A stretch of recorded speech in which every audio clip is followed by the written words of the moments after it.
Este año se cumplen los 100 años del natalicio de János Moritz, aquel enigmático húngaro-argentino que descubrió la cueva de los tallos. Esto dio lugar a unas hermosas conferencias, las cuales pude grabar casi en su totalidad y voy a ir subiendo una por una. Esto que estamos escuchando es un antiguo canto shuar para recibir a la gente extranjera. En este capítulo nos toca escuchar la conferencia de Brad Hunter.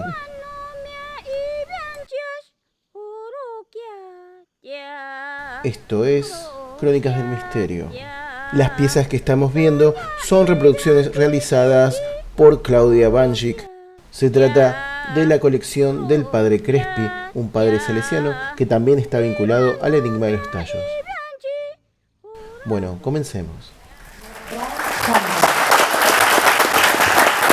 Bueno, gracias Claudia. Eso no me crean, lo único de trayectoria es mi edad, el resto me agarró la inflación. Bueno, 1.000.000 de gracias por venir acá. Soy un poco un colado, porque yo ya venía dando conferencias los sábados, entonces me sumaron, pero digamos el plato fuerte está acá sentado, que es Débora, que esta mañana, autora de uno de los mejores libros en relación a toda esta historia. Y bueno, Gustavo Fernández, que le va a dar otro enfoque también. Él es con una perspectiva un poco más chamánica, incluso hizo una experiencia de ayahuasca dentro de... A mí no se me hubiese ocurrido, pero bueno, yo lo que voy a tratar de hacer, porque bueno, obviamente como periodista también es un tema que me fascina, lo investigué, y en su momento... yo tenía una buena relación con Bettina Allen, que era una de las sobrevivientes, era la única que falleció hace cosa de 2 años, lamentablemente, una gran persona, muy agradable y que había sido una de las pocas sobrevivientes de las expediciones originales de Juan Moritz a esta cueva. Para empezar a meterlos, para quienes no están adentrados en estos temas, igual ahora vamos a ver un mapa, pero este planeta tiene un gran enigma, que es justamente que no seríamos los únicos que lo habitamos, sino que habría una o más civilizaciones coexistiendo con nosotros, pero debajo de la Tierra. Y un poco esto tiene que ver con la sigla de algo que nos convoca acá en Capilla del Monte, que es SERC, que es Encuentro de Remanentes. Y que básicamente es que involucra el término remanentes de que, bueno, nos cercionaron de la historia, porque nosotros estamos estudiando y hoy seguimos contando una historia que está muy equivocada. Juan Moritz era uno de los grandes defensores de que este no es el nuevo mundo, sino que es el viejo mundo, y que justamente de América un montón de culturas que sobrevivieron al diluvio, que pertenecían a 2 principales lugares como es Atlántida y Mu, fueron los que, frente a esa catástrofe conocida como el diluvio, vinieron al continente americano y del continente americano después se expandieron a diferentes partes del planeta para conformar la historia conocida. Pero no puede desarrollarse una cultura como Egipto, una cultura como Sumeria de la mañana a la noche con conocimiento de astronomía, matemáticas, arquitectura. Los súmeros eran grandes constructores de pirámides y uno dice, ¿cómo desarrollar una cultura en tan poco tiempo? Bueno, imposible. Por eso hay un montón en esta historia, investigaciones que son anexas a la propia historia de la Cueva de los Tallos, que involucran tanto a Juan Moritz, a un geósta, un gran genio para mí, que es Florencio Basaldú, un vasco, en la búsqueda de la historia del pueblo vasco, da con lo que él denominó el continente de Austerria, que sería ni más ni menos que Torquemú, y que habla de una lingua mater, de una patria mater, en la cual de ese espacio surgieron todo lo que son las lenguas nativas de las que nosotros hoy conocemos como la aymara, el quechua, que habrían tenido un nacimiento en ese continente y que a partir de Sudamérica se expandió todo a otras regiones. Bueno, traje más que nada, por ejemplo, situar Nosotros acá estamos hablando de Perú, acá hablamos de Ecuador, y la cueva está justamente en el límite. Acá hay una cuestión, se toma como referencia, cuando se habla de la cueva, a la entrada principal, la más conocida, que justamente Juan Moritz, este investigador, del cual en todo esto es un poco el motivo de esta conferencia y de esta celebración, él daba a conocer esta entrada, porque sabía que esta entrada era dificultoso que a través del ingreso por esa entrada se llegase a lo que realmente era interesante de este complejo de Cueva de los Tallos.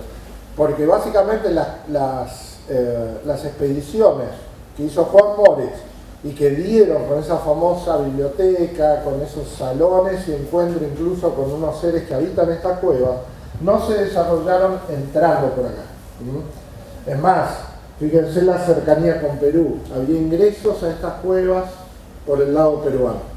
Esto, básicamente, toda esta información yo no la tengo de primera mano, pero sí hablando con Bettina Allen, que ya conocía todo esto, en grandes conversaciones con Bettina, voy a traer incluso fotos, traje y papelitos que ya tenía con respecto a anotaciones y cosas que iba desarrollando a manera de apuntes a medida que iba con Juan hablando todo esto. Débora, te doy el pie libre para cualquier acotación que quieras hacer, que sos referente. Bueno, esto que ven acá es un mapa realizado por espeleólogos de lo que sería la Cueva de los Tallos. Esto obviamente es muy complejo, es muy extenso, se habla de más de 14 kilómetros, incluso de diferentes niveles. O sea que cuando uno entra supuestamente a lo que sería la Cueva de los Tallos, los dinteles y todo eso que se habla, eso sería rasgar el mundo subterráneo. Que acá hay niveles de mayor profundidad y a manera que se van accediendo a esos niveles más profundos es donde se encuentran los verdaderos tesoros, esos tesoros que tendría o ocultaría la Cueva de los Tallos. Bueno, este es es un coronel. Esperen que me pongo los anteojos porque ya a mi edad los faroles se alumbran poco. Proañao es un coronel ecuatorial que habría sido el que primero da a conocer, este sería el verdadero descubridor de la Cueva de los Tallos, que en el año 1876 creo que fue, es el primero que da a conocer esto al propio gobierno ecuatorial y él consigue un financiamiento para después hacer otras expediciones, pero esto es una referencia a quién sería el descubridor original, porque Moritz sería un redescubridor, se habla también de, ¿cómo se llama el otro descubridor que le atribuyen? Bueno, ahora no me acuerdo. Caramillo. Bueno, esto sería la entrada principal, esta entrada que Moritz, como era un gran personaje iniciático y bien preservado, no confiaba en nadie, él básicamente cuando vino la expedición de Stanley Hall, comandada por los ingleses, donde vino Neil Armstrong, los mormones, como él desconfiaba de todos estos grupos porque él no quería de alguna manera ceder la autoría y el protagonismo que le querían quitar de alguna manera y que venían a buscar cosas que él no quería ceder, que tampoco podía ceder, él nos mandaba siempre esta entrada, porque sabía que esta entrada no conduce a lo que él justamente y lo que todos buscaban, que eran esos grandes misterios y tesoros. Estas son algunas fotos para que ustedes vean lo complejo de la zona. Obviamente es plena selva, una zona húmeda, mucho barro, y que para ingresar a la cueva hay que armar estos... ahora debe estar un poco más tecnificado, pero bueno, se hacían estos sustentos para poder ingresar a lo que sería la garganta de la cueva. Son zonas que son bastante complejas. La pregunta acá es, ¿esto es natural?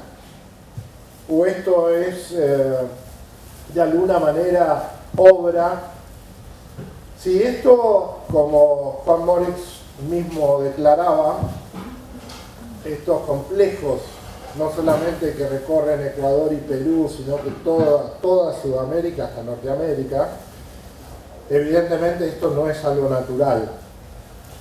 Esto entonces, ¿quién lo hizo?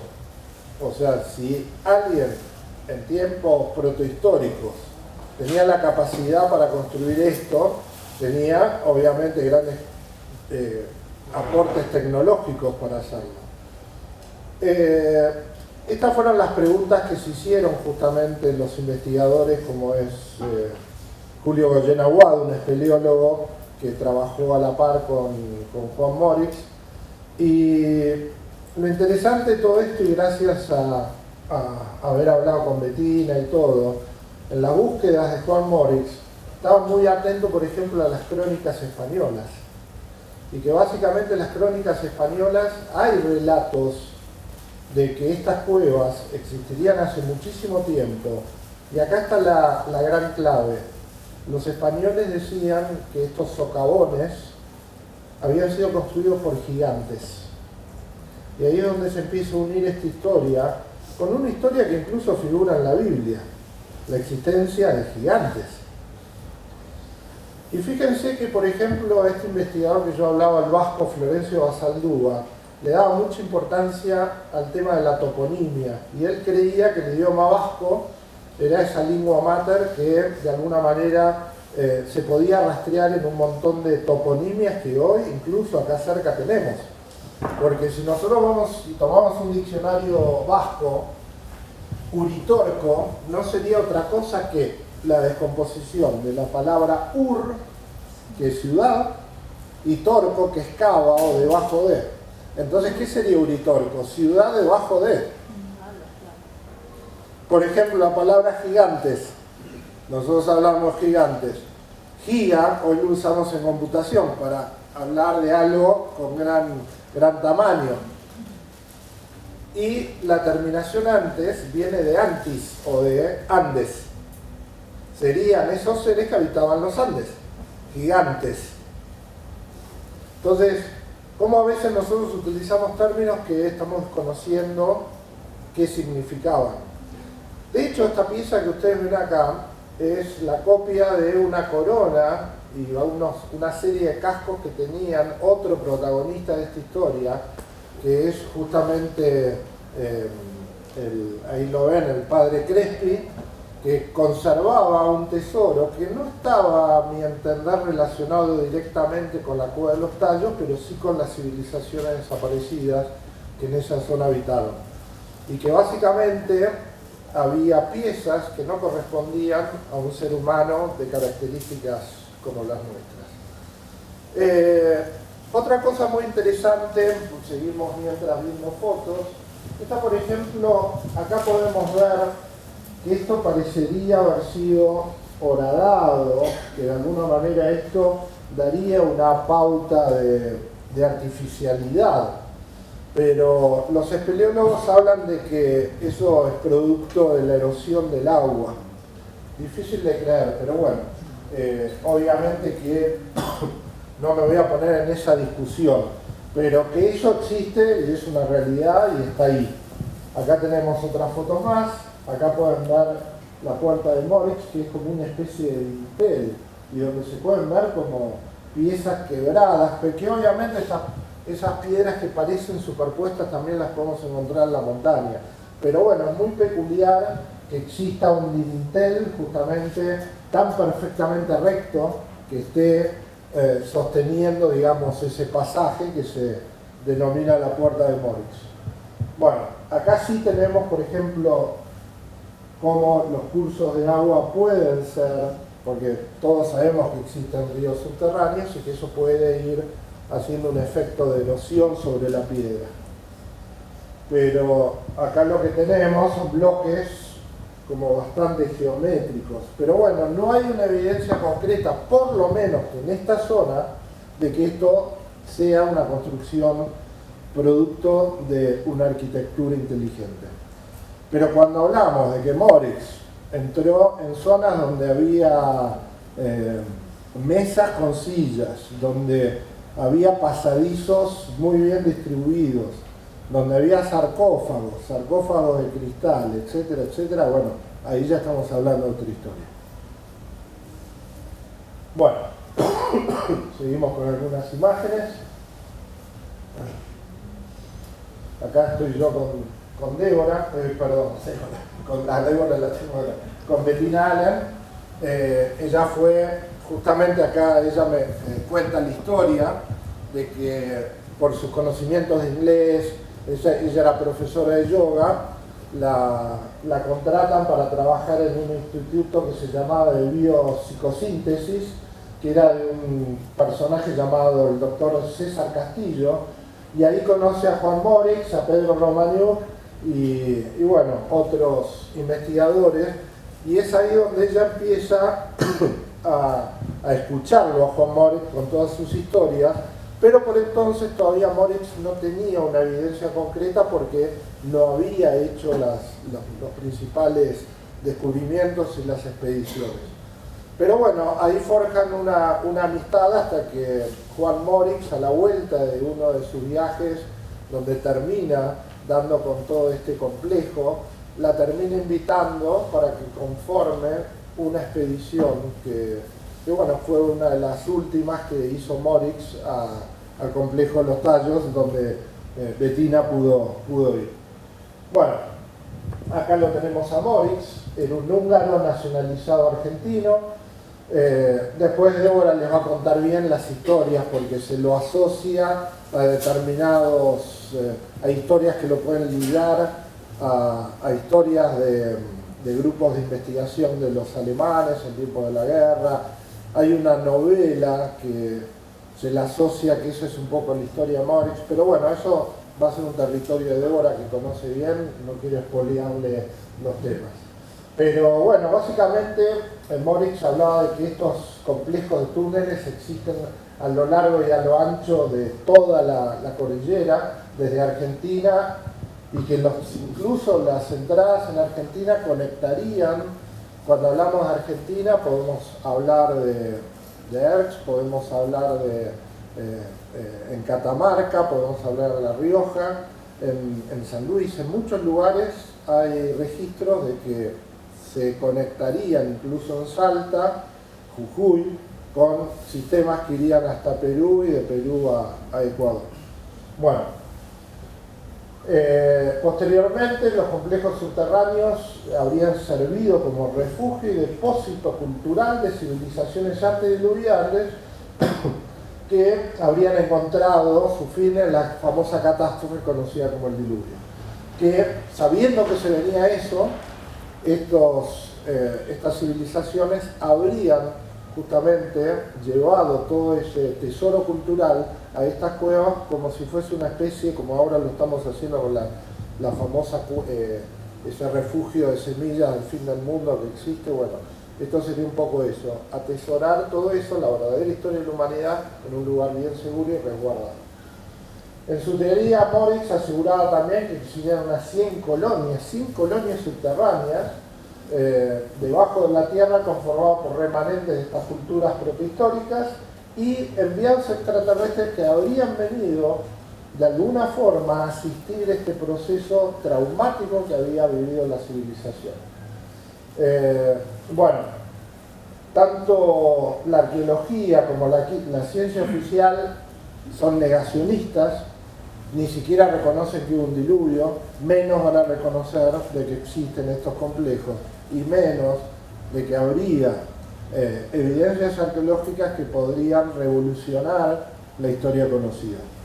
De hecho, justamente los libros de Basaldúa fueron de alguna manera sacados de circulación porque, bueno, hablaba de los orígenes de toda esta protohistoria, de la historia, de lo que habría acontecido, y de una forma muy bien investigada, con mucha evidencia, y bueno, obviamente todo esto no es cómodo para la historia oficial. Imagínense que lo que hablan las crónicas españolas incluso hablan de que América se llegaba mucho tiempo antes que Colón, que de hecho las famosas las minas del rey Salomón eran estos complejos, y que Salomón, en los famosos viajes donde le llevaba a la reina de Saba los regalos y los grandes tesoros, lo sacaba justamente de esta cueva. Esto ya figuraba en las crónicas españolas, de que había viajes que eran anteriores al supuesto descubrimiento de Colón. Bueno, lo que sostuvo Moritz también fue que la historia carece de una visión completa si no se integra una catástrofe global, lo que hablábamos recién del diluvio, acontecidos a comienzos del contexto histórico conocido, que sería más o menos hace 13.000 años, y que Sumeria emergió como una cultura madre de esa civilización moderna, y que las culturas asentadas en Oriente Medio y Europa aparecieron ya como culturas desarrolladas, pero sin ninguna, digamos, registro de un desarrollo. ¿Cómo puede ser que de golpe aparecieron con todas las maravillas que hicieron? Entonces esto es muy misterioso. Y de hecho, Juan Moritz, por tener un origen húngaro, él pudo rastrear en lo que se conoce como en la cultura Hun-Magyar un montón de similitudes dentro de lo que son las tradiciones húngaras con, entre otras cosas, el lenguaje. De hecho, Juan Moritz, cuando llega a América, se puede establecer comunicación con las tribus que de alguna manera resguardaban y habitaban las selvas en zonas de cercanía de toda la periferia de las cuevas. Bueno, él también sostenía que algunos grupos sobrevivieron al diluvio, que Sudamérica sobre todo fue epicentro de la dispersión postdiluviana del conocimiento y de la cultura, que entre bueno, 8.000 y 7.000 años antes de Cristo llegaron a la Mesopotamia Baja en barcos hechos de madera de balsa, como son los que podemos encontrar en el Titicaca, que se encontraban solamente en América del Sur. Que Ecuador, los nombres como Sumir, etcétera, etcétera, bueno, son temas que se relacionan con la cultura de Sumer y también con la cultura magiar húngara. Bueno, la hipótesis Hun-Magyar, Moritz creía que la cultura madre que aconteció en la historia actual y posterior al diluvio fue conformada por los remanentes que partían de diferentes partes del mundo y que grupos proto-magiares sobre otros poblaron Europa. En un videíto que pasaron justamente los chicos antes de empezar esto, hablaba justamente un especialista también que es Javier Estañaro, y él hablaba de las sillas de manta. Las sillas de manta en realidad eran las sillas de los ley o los legisladores, de ahí viene la palabra ley, porque básicamente lo que se habla es que esto está en las tradiciones de la risura húngaras, de que había 24 colonias y que esas 24 colonias tenían un legislador que sería el que esto está en muchas culturas, de que había cabezas en cada uno de los éxodos que conformaron después la historia moderna, fueron comandadas por estos legisladores, y que esas sillas de manta asociadas al poder, a la política, incluso el bastón de mando, muchas tradiciones que hoy tiene la política sudamericana, estos tronos de poder, tienen que ver con estos legisladores, que básicamente tenían una propiedad que era la cabeza alargada, el alargue de cráneos, y que fueron estos legisladores, 24 legisladores que fueron la cabeza de cada una de las culturas, y que por ejemplo la palabra Egipto viene de Quito, que es asociado a Quito, y que básicamente Ecuador fue la cuna madre de la cultura egipcia. Por eso la relación de Egipto con Equitú. Y Equitú es una palabra que proviene justamente de estas toponimias que hablaba Florencio Basaldúa, que como eran culturas solares, se fueron al Ecuador porque era el lugar más cercano al sol. Ellos eran adoradores del sol.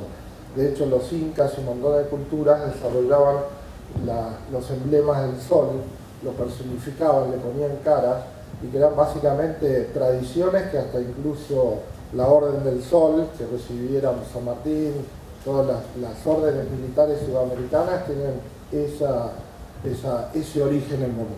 Bueno,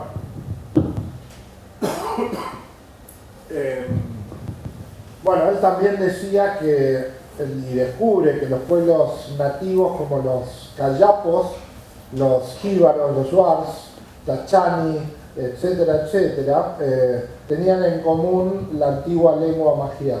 Morix también había descubierto similitudes, esto incluso también figura en los diarios de Erx, las similitudes en lo que los diarios de Erx hablan el Kulkan, que sería un idioma también asociado al Irdim, con el vocablo de los sumerios. Y él habla también de una relación entre la lengua magiar y la sumer. Y después, por ejemplo, hay una historia muy particular a los seres que habitaban ahí, que tenían bueno, 6 dedos en manos y pies. La polidactilia, no me acuerdo bien cómo es el... Estoy con la memoria, hoy laburé ayer hasta las 6 de la mañana, estoy quemado. Me agarró el frío, me líquido. Bueno, él hablaba que la cultura Guarani, esperen que leo acá porque es más fácil, la cultura de los Guarani representa la peculiar característica entre sus miembros de la polidactilia, que es una anomalía fisiológica que se caracteriza por un 6º dedo, tanto en manos y en pies. Y eso está en las mitologías magiares relacionado con algo que ahora lo vamos a ver, con el nombre de los taltos. Cuando uno va a la mitología magiar, los taltos eran seres que tenían una particularidad que era tener poderes extrasensoriales, comunicarse con el mundo de los espíritus y propiedades de magia. Y que estos taltos sería una casta que sería híbrida entre extraterrestres, y hasta incluso se los nombra en la Biblia como descendientes de los gigantes, y que serían el inicio del chamanismo. Los chamanes serían descendientes de los taltos, y que básicamente con esta destrucción estos chamanes, estos taltos, se habían dirigido a lugares como Hungría, a Siberia. Por eso hay tanta cultura chamánica en la zona de Siberia, y que eso tendrían raíces comunes, que su origen sería el de los taltos. Bueno, fíjense que acá en el sello de la expedición Morix del año 69, acá figura el nombre de Taltostok. Y esto tiene relación con que él ya habría establecido contacto con estos seres que habitan. Lo que me contaba Bettina Allen era que los taltos son parte de esos seres que habitan la cueva de los tallos, serían los mismos seres mitológicos con poderes sobrenaturales que hace referencia a las tradiciones de los magiares, a los que se le atribuye el origen del chamanismo siberiano. Esta casta, que sería una casta sacerdotal chamánica, se le atribuye ser descendientes de deidades cósmicas cuya característica es la polidactia, como decía, los 6 dedos en manos y pies, y que esta tribu ecuatoriana de los guaranis, esperé que me meto un caramelo, tienen esa particularidad de los 6 dedos, y que, bueno, no se sabe muy bien, evidentemente habrían estado haciendo algunas incursiones en el mundo de superficie los taltos, porque, bueno, miembros de la grupa, de la tribu esta de los guaranis, presentan esta... Y fíjense que en un montón de... ¿cómo se llama?, de pictografías, en los ingresos al mundo subterráneo, nosotros podemos encontrar una mano roja, incluso de pies. Esto se lo puede encontrar acá en Talampalda y en otros lugares como la cueva de las manos. Entre todas las manos normales también hay manos con 6 dedos. Y que básicamente esos lugares lo que tenía Juan Morix era conocimiento de poder rastrear a través de determinadas cosas en particular cuáles eran los lugares específicos para poder entrar en ese mundo subterráneo. Y uno de los sellos era esos espacios donde hay manos de 6 dedos. Acá podemos ver algunas representaciones de lo que eran la tradición chamánica de los taltos, que se trasladó para el lado de Siberia, y de hecho el famoso tambor chamánico habría nacido de esta cultura de los taltos, y esto se lo puede encontrar tanto en Siberia como en la cultura mapuche, el kultrum, y que incluso los dibujos que se le aplicaban a los kultrum son muy parecidos a los de la tradición húngara. Por eso es muy importante todo esto, y obviamente si hubo un continente, ¿a dónde saltaron? Y saltaron a toda la zona de Chile. Entonces, que parte de esos chamanes, esa tradición chamánica, la podríamos rastrear hoy en lo que son las machis, sobre todo porque era la tradición femenina chamánica de las machis en la cultura mapuche en Chile. Bueno, miren esto porque es muy interesante, porque esto está en la Biblia. Samuel 21:20, donde se asocia la polidactilia a los gigantes.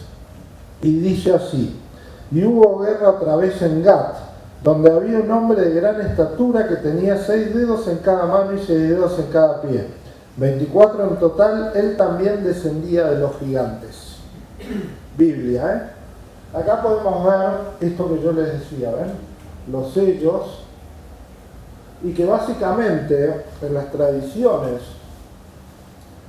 esto habla el libro El secreto de los Andes, la orden de la mano roja, que serían justamente los encargados de preservar esos tesoros culturales e históricos de la verdadera historia de la humanidad, y que se representarían con esa imagen de los 6 dedos. Y acá estamos viendo un miembro de la tribu esta de Ecuador, donde tiene esta peculiaridad, que también esta peculiaridad la podemos encontrar en Siberia.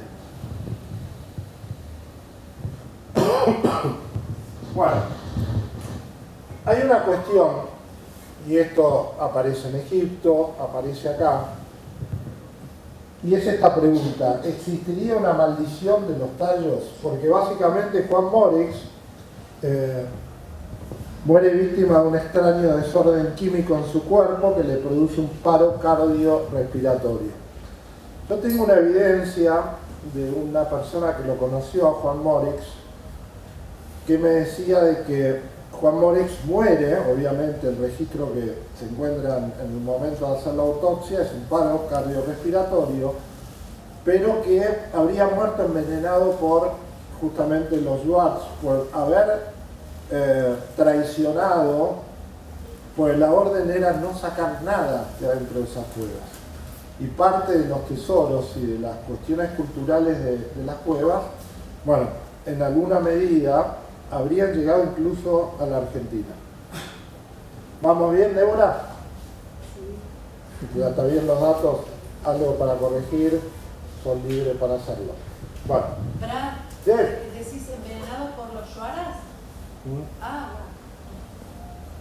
Que justamente tenían un tipo de veneno que te producía paro cardíaco, que con eso cazaban. Esto es un dato importante, porque ¿qué pasa?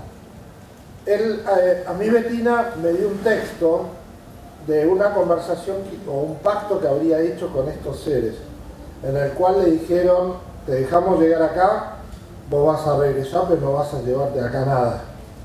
Si te llevas algo, no vas a poder salir.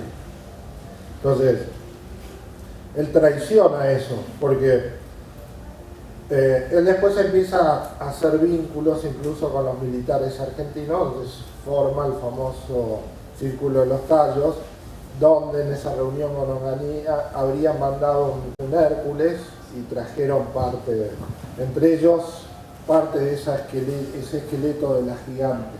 Ahora lo vamos a ver eso. Bueno, Juan Morix tenía esto siempre lo decía Bettina Allen, un secretario que era muy misterioso porque siempre aparecía.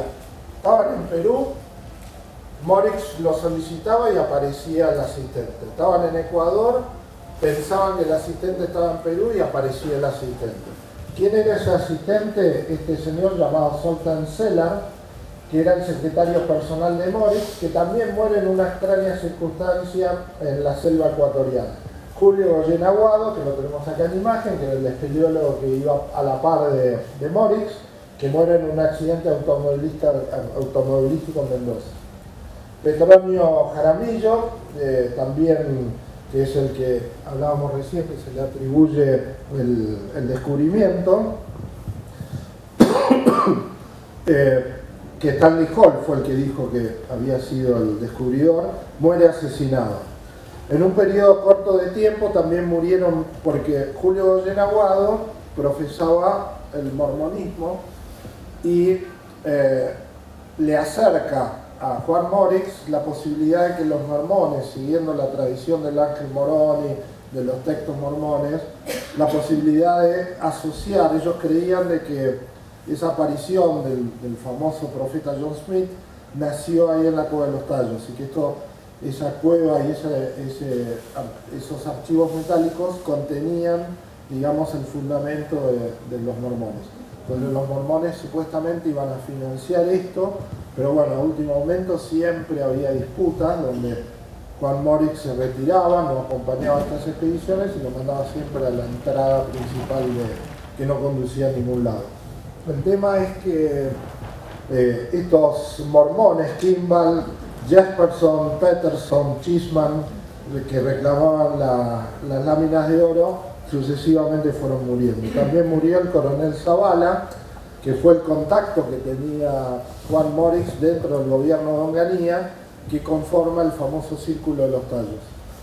Y que con el coronel Zavala habrían hecho ese viaje secreto, supuestamente, para traer restos. El coronel Zavala también muere, el hijo del coronel Zavala, que es bastante amigo de quien nombramos hace poco tiempo, Javier Estañaro, tipo muy enigmático, muy metafísico, que bueno, estaría relacionado con todo este tema del Círculo de los Tallos. Bueno, acá lo tenemos a Florencio Basaldúa, ya hablamos de él, lo voy a pasar. Él hablaba del continente de Austerlia, que significa tierra austral.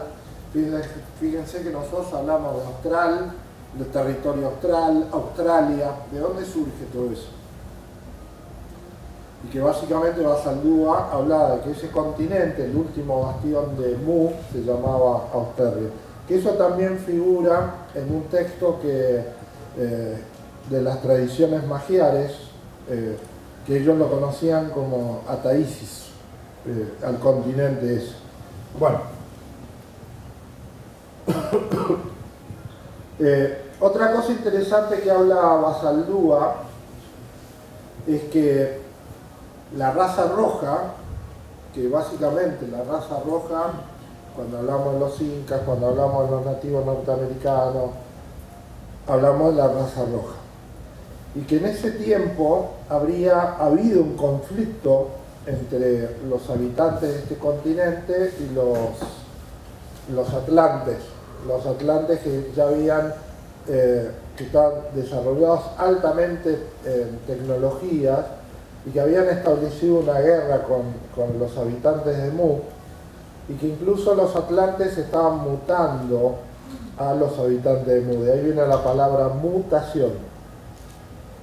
Que habían empezado a experimentar, a hacer degeneraciones, por eso estamos encontrando también muchas transformaciones físicas en grupos étnicos en esta zona. Y que como parte de lo que nosotros conocemos, estas invasiones españolas, portuguesas, que todas las coronas británicas, españolas, que mandaron expediciones acá a liquidar a los nativos de todas estas tierras, el objetivo era terminar lo que no se terminó en esos conflictos anteriores al diluvio. Vinieron con una orden precisa: lo que no terminó el diluvio lo vamos a exterminar nosotros. Por eso diezmaron a la raza roja como parte final de un conflicto que nosotros no lo entenderíamos si no entendemos qué pasó antes del diluvio. que las coronas inglesas, holandés, todo lo que nosotros sabemos hoy como las monarquías, serían una proyección de esos poderes de la Atlántida y que tendrían como objetivo venir a aniquilar a todos los remanentes de raza roja.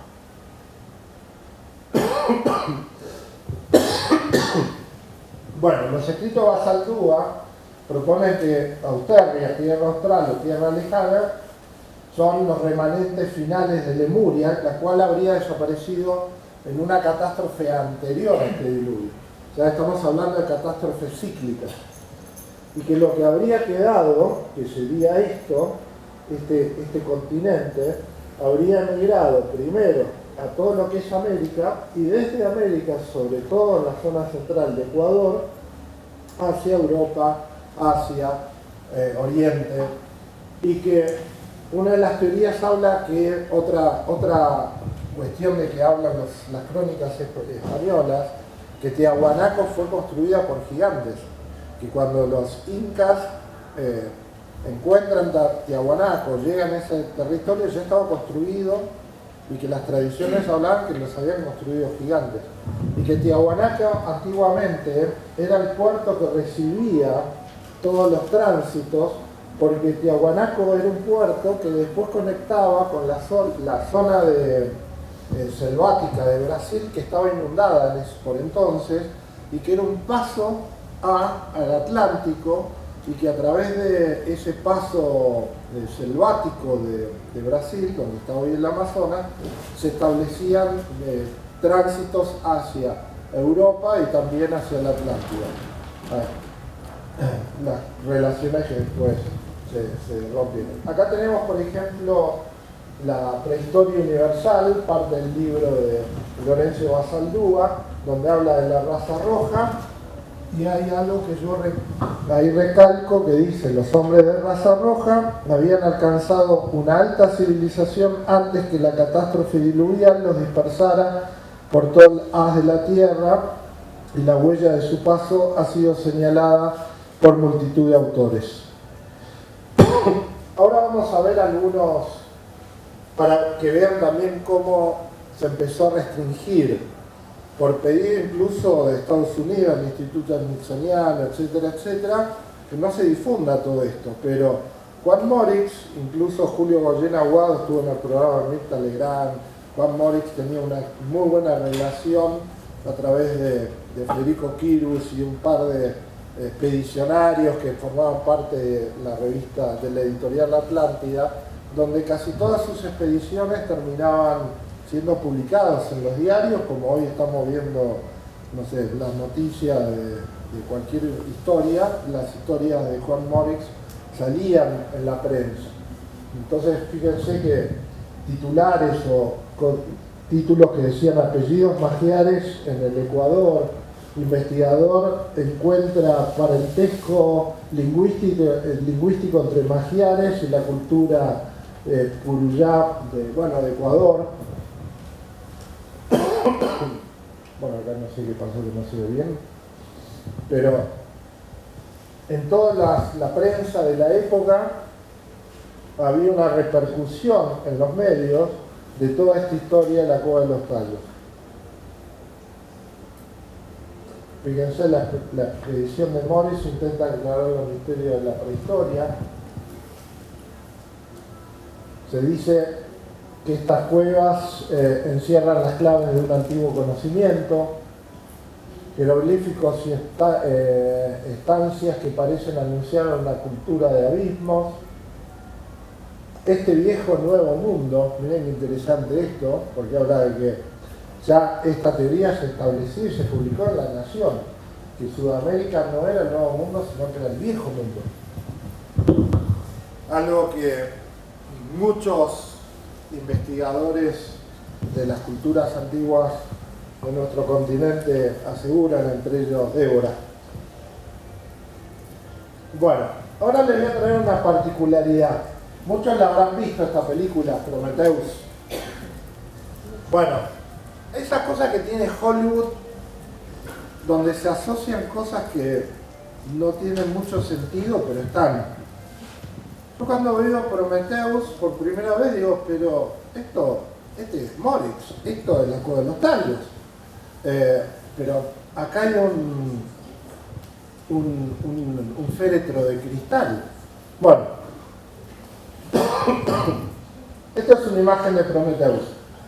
La cueva donde ingresan a buscar la evidencia de que ellos, básicamente, hay una raza extraterrestre que crea a la humanidad, descienden por una cueva. Esta es la entrada de la cueva de los tallos, muy parecida. Acá lo tenemos a uno de los protagonistas de Prometheus, que es un robot. Miren la imagen de Moritz.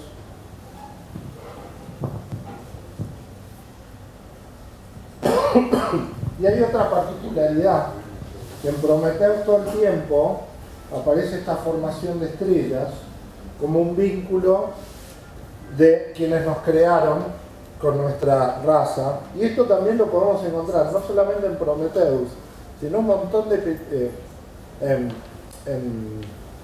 ¿cómo se llaman? Las tablillas cuneiformes sumerias en Perú, en un montón de lugares, pictografías donde aparece la formación de las Pléyades. Incluso en el Cerro Colorado, donde yo estuve, también esto que acá lavaban, no, esto es las Pléyades. Esto era un espejo al cielo. O sea, había una fascinación con las Pléyades. Acá podemos ver en un montón de tablillas cuneiformes de la Sumeria la formación de las Pléyades. Bueno, ¿por qué hago hincapié en esto? Primero porque está en la ¿cómo se llama? En la película Prometheus, y también está en el sello personal de Juan Moritz. Entonces estas son las perlitas que alguien que es observador va encontrando, ¿no? ¿Qué relación existe entre nuestra cultura y las Pléyades? ¿Por qué Juan Moritz la adopta en su sello personal? ¿Vos, Débora, qué pensás de esto? Es muy complejo el sello, sí, Lo que representa. Sí, en parte porque era así, el sello preciso piensa que se estaba en su historia familiar. Claro, hay muchas teorías. A ver si me llega el cable. Sí. Dale. Te hago elaborar, te hago hacer la previa. No, es como el boliche. Es un sello muy complejo, ¿no? Pero es parte de la historia de Moritz, ¿no? Pero yo te voy a hacer una corrección porque no es en realidad estamos en la Osa Mayor, lo que representa, Sí. ¿verdad? Que es igual a las Pléyades, ¿no? Hubo un cambio después en los ciclos, pero tiene que ver con la Osa Mayor, y la Osa Mayor refiere a la etapa primordial de la humanidad, ¿no? O sea, esa etapa primogénea donde Moritz hablaba, ¿no? O sea, Moritz viene a buscar los orígenes de la humanidad, y es por eso que ese sello significa eso, ¿no? O sea, tiene que ver con el pasado prehistórico de los antiguos magiares, ¿no? Del que él hacía referencia, así que tiene que ver con la Osa Mayor y las Pléyades, como bien dijiste. Bueno, buenísimo, a ver, el que sabe, sabe. Pero por otro lado, hay una asociación de nuestra humanidad, obviamente, con el tema de culturas estelares. Esto que yo por ahí vengo hablando en mis charlas con respecto a que la humanidad no es exclusiva de la Tierra, que nosotros básicamente tomaron material genético de los humanos originales, nos fusionaron, nos crearon, que nosotros no somos una obra de un Dios divino como habla la Biblia, sino que somos producto de ingeniería genética. Y por eso todos estos sellos tienen mucha relación, incluso textos bíblicos que por ahí no fueron muy bien interpretados, como el que dice: podrás tú desatar las ligaduras de Orión y atar las cadenas de las Pléyades. ¿De qué habla?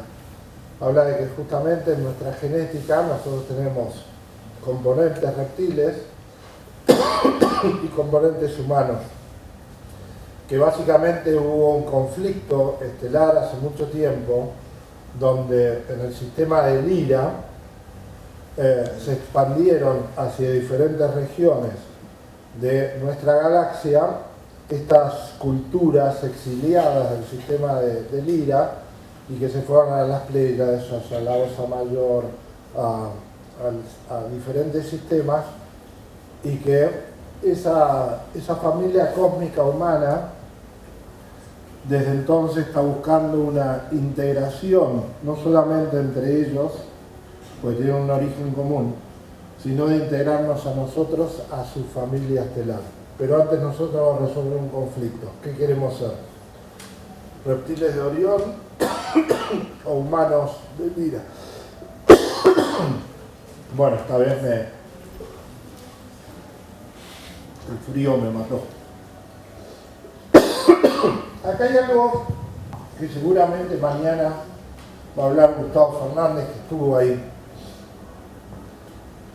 Y esto tengo registros por determinadas experiencias de que en la película Prometheus, por ejemplo, se muestran...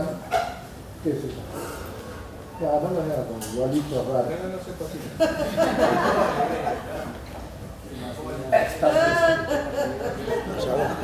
Vamos a lanzarlo. Gracias. Que nos mandan los usuarios.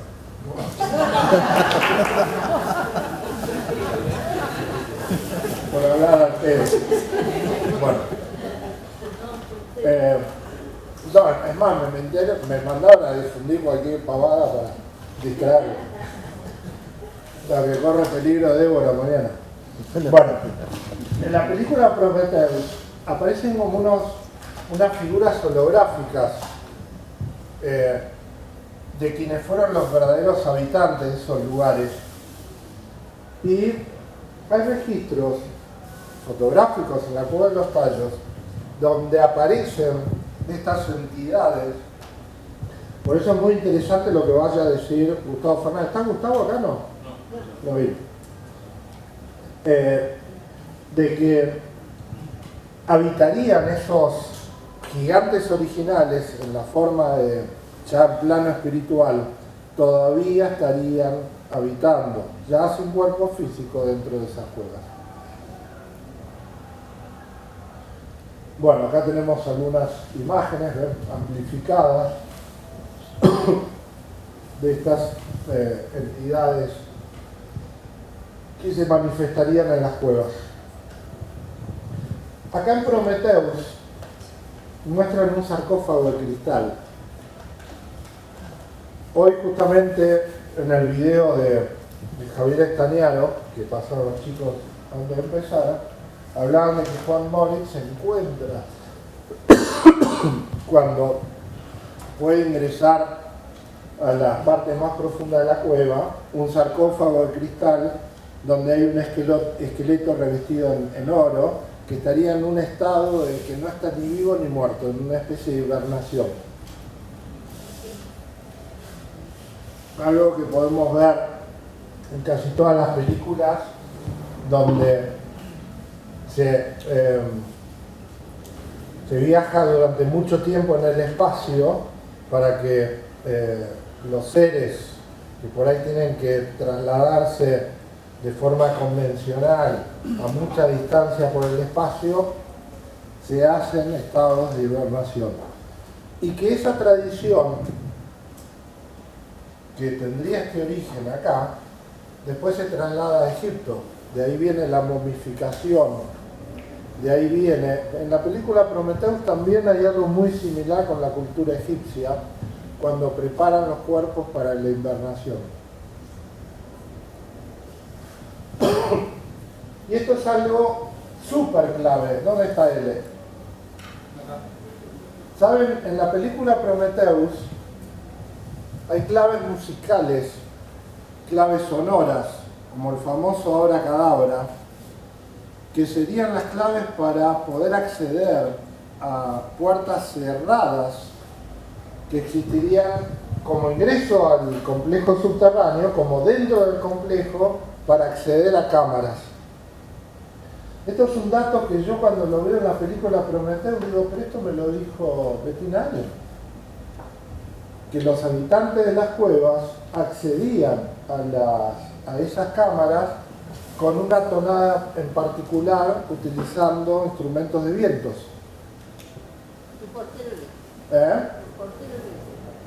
Una especie de portero eléctrico. Lo único que de electricidad nada. Así que lo vamos a hacer soplar a él. Vamos a ir al auditorio. La primera de la derecha de abajo está hecha toda en piedra. Las dos creo que están hechas en piedra. Bueno, esto justamente, estas piezas, se las asocia a esto. A que son instrumentos que se los conoce como abre puertas. Pero cuando vi esto en Prometheus digo, wow. Y no es que estamos en Prometheus con algo hipertecnológico. Estamos con una flauta. Por eso a mí me llamó la atención mucho esta película, que tenía determinados detalles muy significativos en relación a todo esto, ¿no? Bueno. Hay unas... Profesor.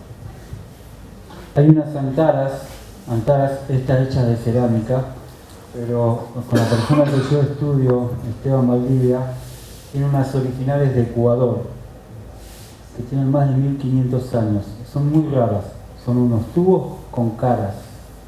Cada tubo es una cara, y si llegas a ver las caras, no se pueden explicar. Estas antaras que nosotros hacemos están todas afinadas en Hertz. Esteban tardó con un alemán unos años en poder sacar las frecuencias. Cuando yo escucho por primera vez a Tito La Rosa, los instrumentos de él sonaban totalmente distinto a algo. Yo escuchaba un tono y me llevaba a algo. Y se debía a que Tito La Rosa tenía acceso a los instrumentos originales.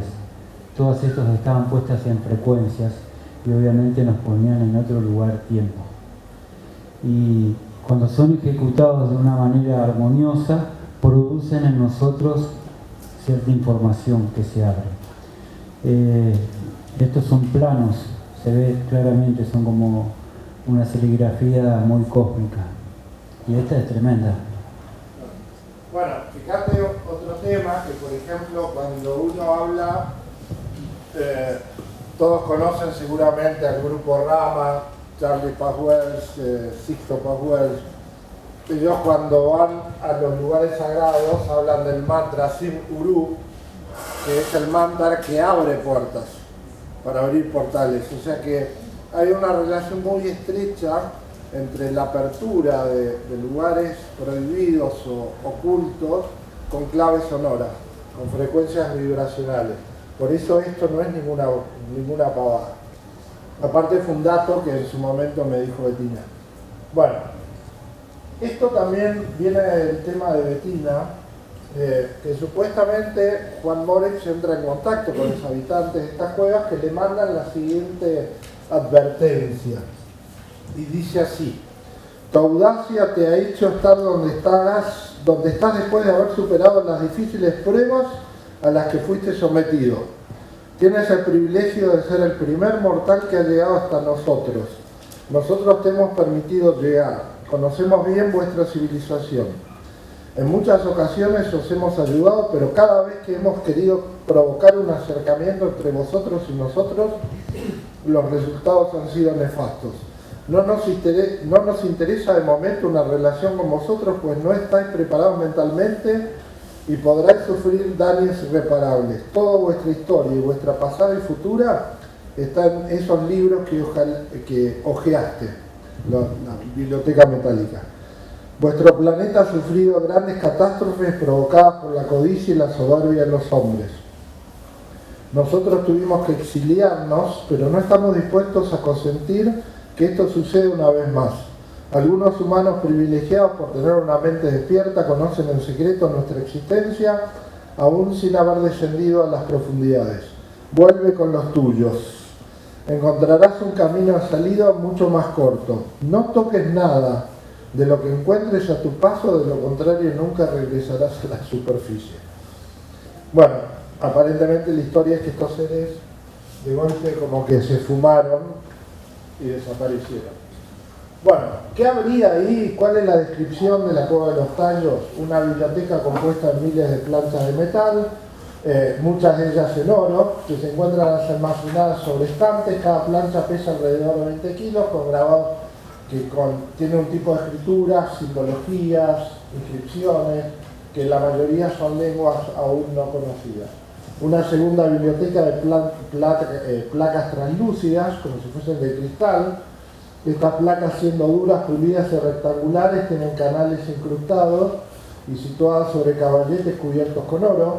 Cientos de estatuas humanas isomórficas, algunas sobre pedestales pesados, representando varias especies de animales e insectos, también humanos, en diferentes posiciones. Barras de metal de varias formas, junto con artefactos y montones de oro aluvional que se consigue en los ríos. Instrumentos, herramientas y joyas, puertas selladas, posiblemente tumbas, cubiertas de piedras semipreciosas, y un sarcófago hecho de material translúcido que contenía un esqueleto humano cubierto de oro. Bueno, estas son algunas representaciones que se hicieron con respecto a las bibliotecas. Creo que estas las hizo, ¿cómo se llama? El amigo Astañaro. Pablo Basterrechea. Bueno, acá vamos a un libro que tenía mucho interés Moritz sobre este libro. Esto me lo dijo Bettina, que básicamente Gregorio García escribiera un cronista misionero dominico. Estuvo 12 años como misionero en las colonias americanas, 3 en Nueva España, sur de Norteamérica y Centroamérica, y 9 en el Virreinato de Perú, en la región ecuatoriana de Palcas. A su regreso a España escribe la Crónica de los Indios. Acá se titula Origen de los Indios del Nuevo Mundo e Indias Occidentales, y ahí podemos leer en el libro segundo, página 535, lo siguiente: aquí en el Perú, grande relación con unos gigantes que vinieron en aquellas partes, cuyos huesos se hallan hoy día de forma grandeza cerca de Manta, Ecuador, el puerto viejo, y en proporción había de ser de aquellos hombres que más de 3 tantos mayores que los indios de ahora. Dicen que aquellos gigantes vinieron por mar y que hicieron guerra a los de la tierra, y que edificaron edificios soberbios hechos de piedra de gran valor. Dice que aquellos hombres, haciendo pecados enormes, en especial ufando contra la natura, fueron abrasados y consumidos con el fuego que vino del cielo. Hubo un libro de un amigo personal de Julio Goyen Aguado, Guillermo Aguirre, un libro que se llama Lírico y Profundo, donde se detalla, acá tengo parte del libro, que dice: no solo confió Moritz en Goyen en materia de tesoro de los tallos. En carta fechada en Guayaquil, el 28 de enero del 70, Moritz dice acerca de uno de sus magnos descubrimientos, y habla de que tiene un esqueleto casi completo de un gigante encontrado casualmente por obreros mientras trabajaban. El esqueleto, totalmente fosilizado, se encuentra en perfecto estado y aproximadamente en un 75%. Asimismo, se lo puede reconstruir con suma facilidad. Este esqueleto tendría entre 20 y 30 millones de años y que tendría una estatura de 7 metros. Mi intención es llevarlo a Buenos Aires. El esqueleto, habla el libro Lírico y Profundo, arribó en efecto a Buenos Aires. Habría sido traído en este vuelo, en este Hércules, que encubrieron una misión protocolar, diplomática, para traer restos después de que Onganía haya convenido justamente con el coronel Zavala la traída de esto. Bueno, esto es una carta justamente que firma el asistente personal de Moritz, Zoltán Sellar, en donde se lo dirige a la Sociedad National Geographic, al staff de arqueólogos, Acá está desde que lo envía como remitente de Zoltán Seller, y lo que habla es de que tenía en la posición del 70% un esqueleto petrificado de una mujer de alrededor de 21 años que ha sido descubierto en este país. Difícil de poder creer, pero la altura de este esqueleto se estima en aproximadamente 7 metros. Ya poseo conocimiento personal de la exacta ubicación en donde se encuentran esqueletos similares. Firmado Zoltán Seller, entre otras cosas, que le manda al Instituto del National Society. Esto, por ejemplo, es una carta testimonial que afirma que en la exposición de la Feria Internacional de Loja, en Ecuador, se expuso un fósil real de un gigante humano que, según los firmantes, fue excavado en Tatachado y firmado el 10 de marzo del 93. Acá vemos la foto de la pieza que hicieron los chicos, donde el que vemos acá es justamente el padre Crespi con una corona de gigantes. Acá podemos ver algunos cascos también de figuras, primero de culturas extrañas, y que serían cascos de gigantes. También dentro de lo que serían los tesoros del padre Crespi. Por otro lado, Tiahuanaco, una ciudad bastante enigmática, si las hay, cuando los españoles llegaron y preguntaron a los incas sobre los orígenes de esta ciudad, estos respondieron que desde siempre Tiahuanaco estuvo en ruinas y que fue construida por gigantes. Justamente Silla de León, cronista en la conquista española, obtuvo relatos de una leyenda que dice: Tiahuanaco fue edificado ante el diluvio en una sola noche por gigantes desconocidos. Don Manuel González, en su obra Los dos Tiahuanacos, la cual cuenta que el nombre original o primitivo de Tiahuanaco era Chucara, y que esta ciudad era inicialmente subterránea y que la misma esconde la clave de una extraña civilización en la que se accede a través por medio de las chincanas. Las chincanas son básicamente los corredores que existirían por todo debajo de los Andes. Fíjense esto, que es parte de las crónicas también, dice: la flota de Salomón, la cual, supuesto que según esta opinión, la Nueva España y el Perú le llaman Ofir, Perú era Ofir originalmente, iba allá por oro y por las demás cosas que la Divina Escritura refiere le traían a Salomón de Ofir. O sea, básicamente el rey Salomón ya sacaba tesoros de estos socavones, de estas chincanas, que después se las llevaban. O sea que ya había establecido rutas de navegación entre Europa, Oriente y también Sudamérica. Estos todos relatos que están ya en las crónicas españolas. Francisco Batalbo tiene que Ofir es la isla española que descubrió Colón, quien publicaba haber encontrado en la isla muchos socavones. Halló en la isla muchos socavones o cuevas de 16 millas, de donde se decía habían sacado el oro para Salomón. Salomón llevaba de allí el oro de 3 a 3 años, que conforme a los que nos enseñaba la Divina Escritura. Pues esto ya figura en la Biblia. O sea, el hecho de que cada 3 años, en un lapso de 3 años, Salomón venían y buscaban tesoros. Esto es un antiguo mapa español de 1525, donde se detallan esto viene ya de la zona de Chile, Argentina, esto iría para Cusco, de Cusco se mete en la selva ecuatoriana, o sea, ya estaban mapeados de alguna forma. Fíjense que acá dice socavón del Inca, el Mar del Sur, acá habla de socavones del Inca, de tierras del Perú. O sea, ya había un conocimiento de que estos túneles existían. Bueno, acá tenemos algunas imágenes de este enigmático expedición que fue la de Stanley Hall, financiada y de alguna manera avalada por militares ingleses, donde lo principal de esto era que había venido Neil Armstrong, y la gran pregunta, ¿por qué vino Neil Armstrong? ¿Qué relación tiene que Neil Armstrong, a los pocos años de haber llegado a la Luna,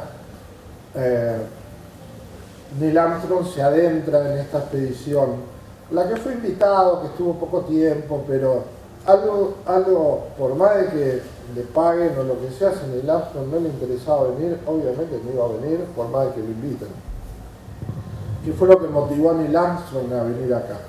Primero y fundamental, lo que se supone que Neil Armstrong, igual que sus compañeros de viaje, eran iniciados en la masonería. Y por otro lado, una clave de esto lo encuentro cuando yo la entrevisto a una coronel Marina Popovich, cosmonauta soviética, 103 récords mundiales, y me dice la KGB, interesado en cuando los norteamericanos llegan a la Luna, logran obtener material exclusivo de los astronautas. Y la clave por qué Neil Armstrong habría ido a buscar esa supuesta entrada a un mundo desconocido, protohistórico, es que los astronautas habrían encontrado ruinas arqueológicas en la Luna. O sea que una civilización, partiendo de la Tierra, habría viajado a la Luna, y evidencia de esos viajes es que hay ruinas arqueológicas en la Luna. Ella agarra y me muestra, después lo voy a mostrar, algunas fotos de lo que le habían sacado de alguna manera. Acá lo vemos a Neil Armstrong en la previa de la expedición. Fotos testimoniales para sumar a todo esto. Y acá están las fotos, ven que esto está en ruso, esto me lo dio Marina Popovich, de lo que serían construcciones, ruinas arqueológicas en la Luna. Hay un famoso documental que es trucho, pero que muestra un poco esta historia, que presentará JJ Benítez, se llama Mirlo Rojo, que justamente lo que hace ese documental es expresar lo que habría sucedido de que los astronautas se encuentran ruinas en la Luna. Entonces, el motivo por el cual Neil Armstrong se interesa es porque, bueno, quería buscar las respuestas de algo que había visto en la Luna. Acá la vemos a Bettina, cómo entrenaba Juan Moritz a las personas. De hecho, a von Däniken le dice que no a meterse. Von Däniken no entra en la cueva de los tallos, a pesar de que le presentaba una buena oportunidad, y a través del libro El oro de los dioses fue que se hizo famosa la cueva de los tallos, porque básicamente decía que no estaba entrenado. Todo aquel que quería ir a la cueva de los tallos tenía que pasar por un entrenamiento, y Juan Moritz no era ningún tarado, porque Juan Moritz tenía mucho dinero. Él era dueño de una minera, y él sacaba oro aluvional, y tenía en su poder un montón de piedras preciosas, diamantes, un montón de cosas de lo que él buscaba también en la selva. No buscaba solamente cuestiones arqueológicas. Esto que están viendo acá, Cueva de las Lechuzas, esto es una foto actual, nos habla de que esto sería un lugar clave por el lado peruano para el ingreso a las cuevas. De hecho, este es otro detalle que Juan Moritz le dice a Bettina Allen, que donde hay las montañas, donde hay entradas al mundo subterráneo, siempre tiene una particularidad: son mujeres que parecen dormidas. Esta es la foto original de Bettina Allen del año 84, es la entrada a la cueva de las Lechuzas, en el Parque Nacional Tingo María. Y acá podemos ver el cerro La Bella Durmiente, ¿ven? En el Perú. Esto sería una particularidad. Esto en México, como en muchos lugares, en San Luis también, lugares que parece una mujer durmiendo. El hecho que acá, en este lugar, Juan Moritz tenía una especie de refugio. Acá la vemos a Bettina caminando, acá está parte del cerro de la mujer durmiente, y este sería el refugio que tenía Juan Moritz en el lado peruano, donde hacía estas reuniones. Este que ven acá es Zoltán Celar, el secretario de él. Allá está Juan Moritz, el de pelo blanco. Estos no sé quiénes son. ¿Vos sabés quiénes son esos de oro? Uno creo que es bueno, no sé si está Bettina. Sí, está Bettina, y hay una pareja que en ese viaje de Bettina están siempre con Juan Moritz y ella. Sí, y creo que están los hermanos Peña Mateo. Claro, sí, estos creo que. ¿Quiénes son los hermanos? Peña Mateo, El abogado de Moritz. abogado de Moritz. Acá hay otra foto donde está Bettina, ¿ven? Esto pasaba en ese lugar. ¿Por qué? Porque básicamente ese era el lugar cercano al cerro de la mujer durmiente, donde habría un acceso. Aparentemente en ese lugar había como una cascada, porque una de las particularidades también que me contó Bettina, que las entradas a la cueva estarían ocultas detrás de cascadas, que había que atravesar esas cascadas, y ahí estaban las entradas ocultas a la cueva de los Tallos. Acá tenemos otra foto más testimonial, y fíjense que para la época esto era como tener una Ford Raptor, que es una Chevrolet Cheyenne del año 70. Esto era muy moderno, había que tener mucho billete para tener esa camioneta. O sea, Juan Moritz tenía efectivo. De hecho, acá vemos una tarjeta, Juan Moritz, gerente general, empresa minera Cumbrataza. O sea, él sabía cómo financiarse. Esta es una foto que tiene Bettina de una piedra con un montón de oro, incrustaciones de oro. Esto era todo porque es una zona muy rica. Cuando hoy me preguntaban de la famosa guerra de Chihuahua entre Ecuador y Perú, si tenía que ver con correr los límites por la cueva de los Tallos. No, porque en Perú hay entradas también. Eso tenía que ver con minas de oro y diamantes que hay en la zona. Estas son algunas anotaciones de Bettina, justamente de todo lo que ella iba anotando en las conversaciones con Juan Moritz. Y acá hay muchos detalles interesantes para encontrar las entradas a la cueva de los Tallos, a las otras entradas. Acá lo vemos a Bettina y a Juan caminando hacia una cascada, el manto de la novia. Ella me contaba de que todo el lugar donde veían una cascada iban a averiguar si se podía entrar, que había una relación estrecha entre las cascadas y las entradas al mundo subterráneo. Fíjense que acá, atrás de esta foto, de esta misma foto, ella escribe Camino a Cumbrataza, Cascada Manto de la Virgen, 9 del 84, Ecuador. Esta es otra particularidad que tenían Juan Moritz, que era el pacto de silencio. Lo que van a leer ahí en parte dice así: los abajo firmantes integrantes de la expedición a la cueva descubiertas y denunciados en el Ecuador por el señor Juan Moritz, nos comprometemos a no formular declaración alguna periodística, radiofónica, televisada u otra forma de similar naturaleza, ni publicar fotografía alguna relacionada con la expedición, sus incidencias, los objetos preciosos existentes en el interior de las cavernas, la ubicación geográfica del lugar descubierto y en general respecto de todos los pormenores de la expedición. Les hacía firmar un pacto de silencio a todos. Bueno, esto que ven acá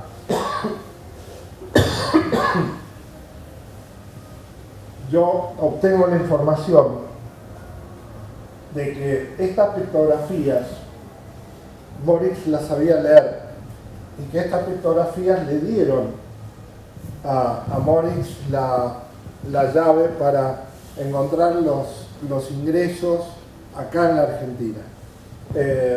que obviamente ningún lingüista, arqueólogo me supo decir qué representaba esta foto. Pero que gracias a los conocimientos que tenían idiomas desaparecidos y antiguos, criptográficos, lingüísticos, Moritz pudo descifrar y descubrir los accesos locales, porque él empieza primero a investigar en la Argentina y después termina yéndose para el lado de Ecuador. Bueno, acá tenemos otras imágenes de las cascadas que ellos, tanto en Colombia, en Perú, donde veían una cascada, la investigaban porque asociaban el tema de las cascadas. Esto mismo se puede ver en algunas películas, creo que en Indiana Jones, de que la cascada... La ciudad Z de Fawcett.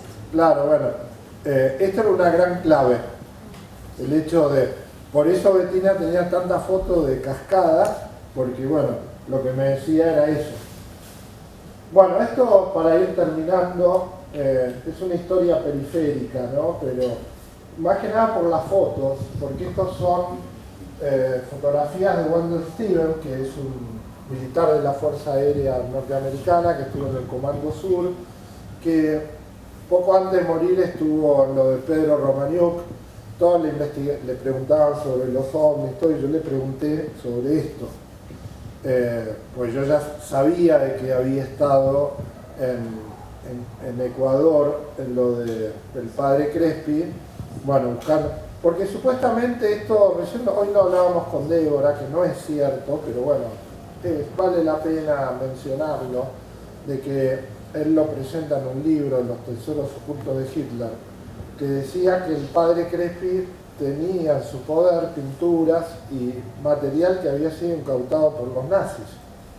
Y relacionado al padre Crespi, que había sido fugado de Europa con cosas que correspondían a los tesoros nazis, que Bormann estuvo en Ecuador, etcétera, etcétera. Pero bueno, lo importante acá, lo bueno son las imágenes, pues son imágenes poco conocidas del padre Crespi, y lo que era el lugar donde guardaban los tesoros. Acá lo vemos a Wendell Stevens, de joven, padre Crespi, la mujer. Ahí lo vemos con el padre Crespi mostrándole algunas imágenes. Pero bueno, esto es anecdótico, porque bueno, él relacionaba que Bormann estaba en Ecuador y que había una relación del padre Crespi con Bormann, pero bueno. Esta es una foto también que me la dio Sixto Paz.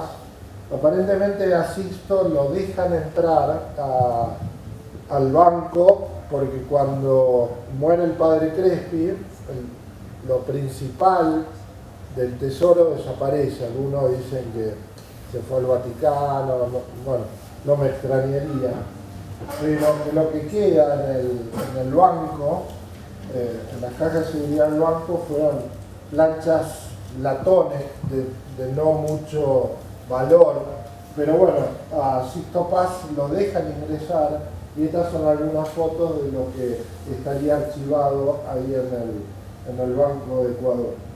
Pero como pueden ver, no hay nada de oro, todo latón, pero bueno, al fin y al cabo son... Te mintió. ¿Por qué? Sí, de donde viene la foto, te mintió. Dale. Te mintió, lo sacó de un libro de un investigador suizo. Esa foto. Esa foto. Acérquenle el micrófono. No, que dice que la sacó de un investigador suizo. Las fotos sí son reales, pero no son de Sixto. Bueno, ¿no puede ser al revés, que por ahí Sixto se las haya pasado o...? No, pero esas fotos yo ya las tengo, pero vienen de otro lado. Ok. O sea, en todo caso, él no vio nada de eso. Sí, no, Sixto me dijo que había estado, que había conseguido permiso y... No vio nada. Yo te puedo asegurar que no vio nada. Bueno, sabemos que Está bien. hay mucho Pero chamullo. Las fotos sí son piolas, sí. Pero bueno, las fotos son originales. Sí, sí. Pero lo importante acá, como anécdota, no importa el origen, acá Débora está, y obviamente es una palabra más que autorizada, yo confío en O sea, Sixto. en realidad esta parte del museo sea, parte de lo que tenía la iglesia, o sea, la iglesia cuando muere Crespi hace un desastre con toda la colección, hecha porque dice que son todas copias, que no sirven para nada, entonces se deshace y muchas de estas cosas quedaron ahí en el limbo. Sí, O sea, quedaron desperdiciadas en el limbo, algunos las tiraban y unos lo ponían para preparar la iglesia, hicieron un verdadero desastre. Incluso antes de morir, Crespi, que estaba un poco lúcido, estaba hablando como se creía, les pidió por favor que no deshicieran el museo, cosa que no le cumplieron. Así que bueno, pero estas fotos habla de eso, ¿no? Sí, incluso hubo la mano negra del Vaticano, porque pasó lo mismo con el Museo Salesiano acá en el sur, que tenía piezas medias extrañas relacionadas a templarios, qué sé yo, que desapareció todo. O sea, es más, terrenos que termina comprando el Vaticano. Hay todavía parte de la colección, porque mucha gente tiene la idea de que la colección desapareció, cosa que no es cierto.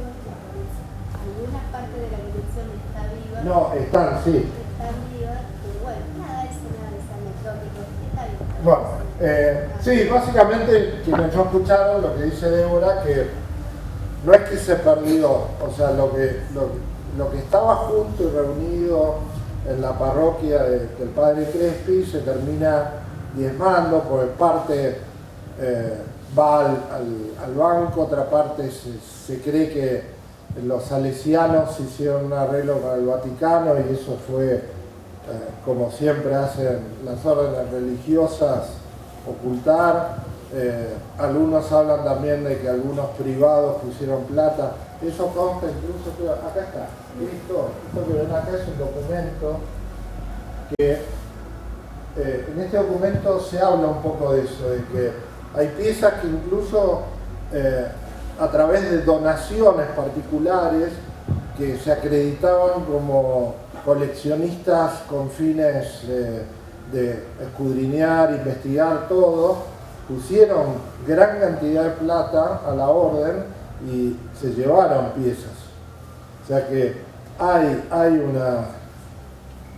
un desastre, como dijo Débora, se hizo un desastre de que todo esto que se tenía que cuidar como parte de un patrimonio, de una historia perdida, que terminó diezmando y yéndose para cualquier lado. Así que bueno, ¿alguien tiene alguna preguntita? Con esto ya... ¿No hay nadie? Sí. ¿Qué pasa con el esqueleto ese que Bueno, nadie sabe. Acá lo que pasó fue que el famoso círculo de los tallos se conforma como una especie de sociedad secreta, donde determinadas personas, no voy a dar nombres ni nada, pero se arma un grupo que, como si fuese una orden templaria, para ponerle un tema, de resguardo del secreto de ciertas cosas que se trajeron acá en ese vuelo famoso que partió del Palomar en un Hércules y que fueron a Ecuador y que trajeron cosas. Muchas de esas cosas fueron a cajas de seguridad. Empezaron a aparecer, una vez muerto Moritz, supuestos hijos que reclamaban acceder a esas cajas de seguridad, pero bueno, había ya evidentemente un pacto donde el grupo de los tallos se hizo no solamente de un gran secretismo, sino que encanutaron esto. ¿Dónde está hoy? No se sabe. El hijo del coronel Zavala es un personaje bastante esotérico, místico, bueno, tiene un blog detrás de lo aparente, donde, bueno, es como que tiene un montón de información que cualquiera de nosotros o alguien No olvides darle pulgar arriba y suscríbete a mi canal. Espero que te haya gustado y nos vemos en el próximo video.